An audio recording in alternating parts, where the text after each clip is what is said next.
Let's look at our lab for best subset selection. And this is adapted from from James' book. And let's take a look of the data that we are going to use. So let's should remove this. Oh.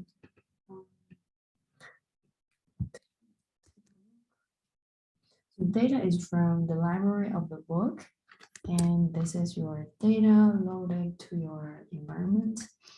And this is the names, column names of this data set. We have 20 columns. Okay, 20 columns and 322 rows for this data set.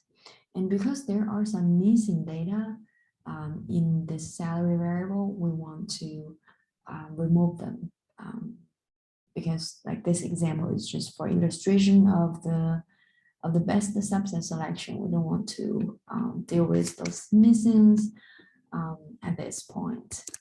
So now, so this is counting how many of the rows is NA is missing. So NA denotes missing in R.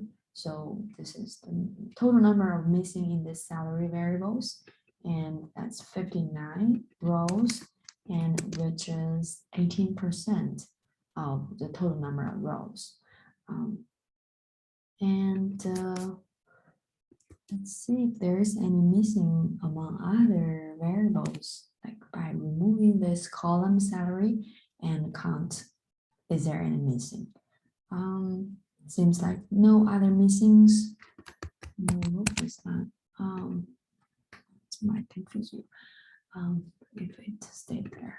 Okay, so let's just make sure. Yeah, we'll take the heaters data set with NA omitted. So remove the NAs from, basically remove those rows with NA with missing from the original data set and define that as a new data set heater. Okay, and the new dimensions would be 263 rows and 20 columns. Okay, we remove those columns with NA in it. Let's see if there's any other NA. No, there's no other missing. Well, we will use the reg subset in the package of leaps to do the best subset selection. And it will follow the algorithm that we just talked about in the slides. And also, let's just take a look of what it does. So this is the reg subset with the salary as our response and all other variables as our predictors. Okay, this is when you put the dot here, that means you will include all other variables as your predictors. And we will use this data heaters, and let's do a summary of this. Let me rerun this just for better, easier to see. Okay, so this is a summary of this reg subsets function we just run, and this is the formula we just called, and in total we got 19 variables and intercept. Okay, 90 variables plus intercept. So these are the variables that we have. Okay, and you might see this forced in, forced out. It's all false here. It didn't get forced in, forced out because like you can supply this false dot in equal to some variable that you just want to include that variable no matter what. And also you can do false dot out. That means you don't want to include that variable no matter what.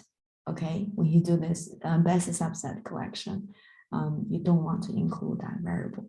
So because we didn't specify any of these options, so that's why it shows all of them are being false, okay? And so this function is running one subset of each size up to 8 because by default, so in this regs subset, by default, it has this NV max equal to 8. So this NV max will tell the algorithm, will tell this function, you only check all combinations up to 8 variables. And for sure, you can change this argument to include more variables. But for here, we only compared 8. So for every possible combination out of only up to 8 variables. Okay, so this is showing you. So for example, this first row is telling you when you have only one variable in your model, this would be the best to include if you only include one. Okay, and if you include 2 variables, you will want to have this heat and also this CRBI included. So this is your best model for up to 2 variables. So basically, this is your M1, M2, and then up to M8 because we only checked up to 8 variables to be included in the model. Okay. And this is how you read the summary of this reg subset result. And let's see, and we can force it to include all variables by setting this NV max equal to like the total number of columns in our data set. Okay, so let's do this. Well, you can tell. And let's take a look of the output summary. And now it shows you up to 19 variables.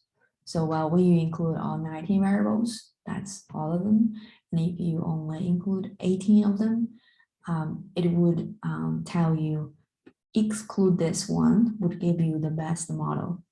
Okay. Yeah. Okay, this is just to show you, you can include as many as you want, but you know that if you include more, it will take actually longer to run this function. Okay, it takes more time. And let's make a plot of each of this. Yeah, we talked about, let's get back to here. We talked about we can use different criteria to compare those models. That is when we have different number of variables in those models from M0 to MP. And we can use this cross-validation prediction error. So this you're supposed to know already, as we talked about that cross-validation last week. And for the CP, let's take a look at what that is. So this is from the book, like ISLR, Introduction to Statistical Learning with R. So this is the formal definition of the CP criteria as a criteria to compare models of different size. So it will take the sample size and it will take the residual sum square, and also, so here this D is the number of predictors to include in the model. Okay, we used P in our slides, and on the book it used D. Well, this is the benefit. So it has the explanation of what is the sigma square, sigma hat square, which is the estimated variance of the error term. Okay, this might be a little complex for you, but I'm showing you this just in case you are curious, what are they? Basically, like this AIC and this BIC, and adjusted R square, it has all the formulas here. The only thing I think you have to know is that all this are criteria that we can use to compare model. And for CP, AIC, and BIC, we want them as lower as possible. Okay, a lower BIC will give you a better model. A lower AIC give you a better model. Yeah, as well as for CP. But for R square, no matter let's talk about this adjusted R square. So R square, we know that is the amount of variability explained by a model. So we want it to be as higher as possible. Okay, we want a high R square or adjusted R square, but lower AIC, BIC, and CP. Okay, let's also, I need to go back to R. Okay, so we want to do comparison of the models of different size, like M0 to MP, and we want to make a plot of those, make a plot. Let's see, let me see if I can make it here so that you can see it clearer. Oops, looks like it only show up here. Anyway, okay, let's take a look at this one. I'm plotting like the RSS for different number of variables to be included in our in the model. And remember, this is RSS. As we put more variables in the model, it will keep decreasing. So this is not a good way to compare models of different size. And let's use adjusted R. I mean to say the RSS is not a great way to use. We can use CP and BIC, which actually take in account of this RSS, but gave some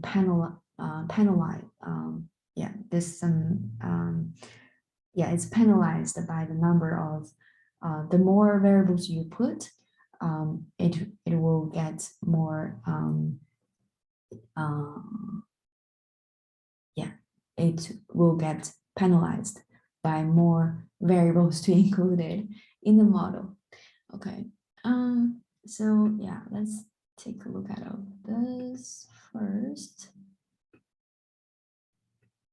So if you plot the CP,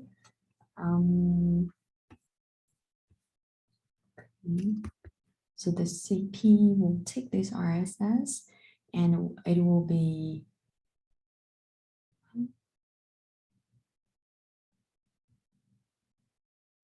it will get higher when you have larger number of variables included in your model. And we want this CP as smaller as possible. Okay, so the penalty is like this much if you include more variable in your model. Okay, and you can also tell at some point when you include more and more variables, you get, so the penalty would outweigh your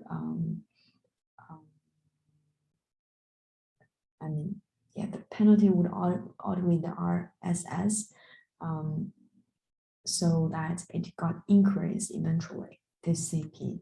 Okay, and we want to get a smaller CP as possible to be our best model. So it will select a model with 10 variables if we use the criteria of CP. Okay, so this is the whole idea. I'm trying to tell you that if you use this RSS, it will go monotonically, like go down when you include more variables in the model. But if you use CP, and you can see it will go up because you get more and more penalty, and the CP will be the lowest when you have 10 variables in the model. And what if you use BIC as a criteria? Let's take a look. So it will give you sort of different curve comparing to CP, and this one will actually choose 6 number of variables being the lowest, because you already saw that BIC and CP got different formulas, but they all based on RSS and also plus some penalty for adding more variables. But they will give you the different results, as you can tell here. And let's take a look at what adjusted R square. So the same story if you use R square instead of adjusted R square to compare models. And let's just skip that and directly look at this adjusted R square. So if we use adjusted R square, it will choose probably 11 variables. And I told you when you use R square, you should pick adjusted R square, you should pick the model that give you the largest adjusted R square, okay? Never use R square to compare models of different size. Different size means different number of variables to be included in your model. Okay, yeah, now you can tell, use different criteria, you will get different recommendations on how many variables you should include in your model. Okay, and there's a more direct way to, so this is how you directly get how many variables to be included as recommended for adjusted R square, for CP, and for BIC. Okay, and that's what the spread dot is telling you for adjusted R square. It's you got 11 variables to be included in your best model. And also you can plot the reg subset object directly, use this plot function.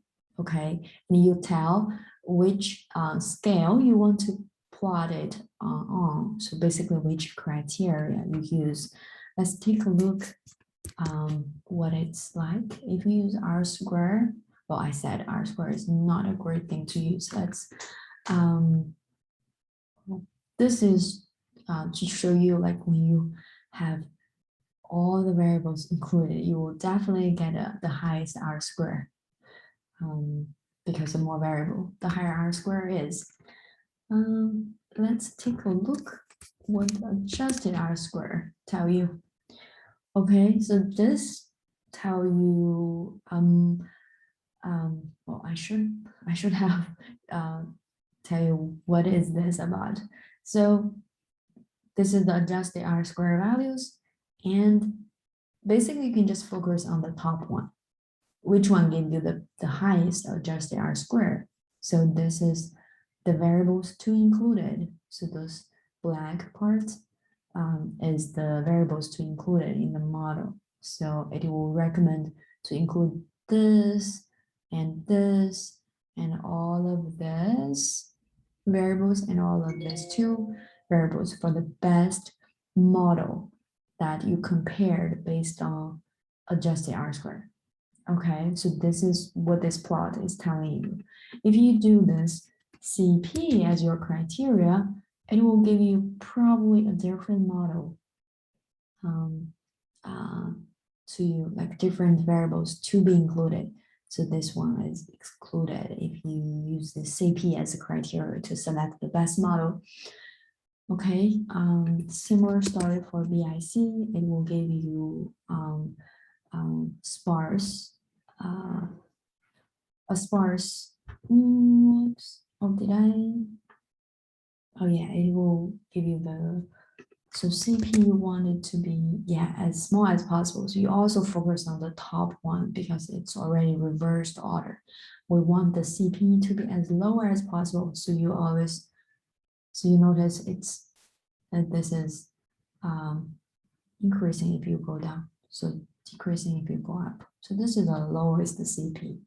If you look at BIC, this is the lowest BIC. That's what we want. Okay. And also you can tell the darker it is, the better from this plot. Okay. And well, this is to show, let's take a look. So the model with the lowest BIC is the 6 variable models that we that will contain this, and this. And we can take a look from here. If you do the coefficient of this output for the rec subset function, and you specify the number of variables you want, because you already tell this BIC from here. So BIC is telling you use the one with 6 variables. So you can just print out the coefficients with 6 variables. So that's the best subset when you have 6 variables in it. All right. Yeah. So that's it for this best subset selection. Yeah, I think that's all I wanted to include for best sub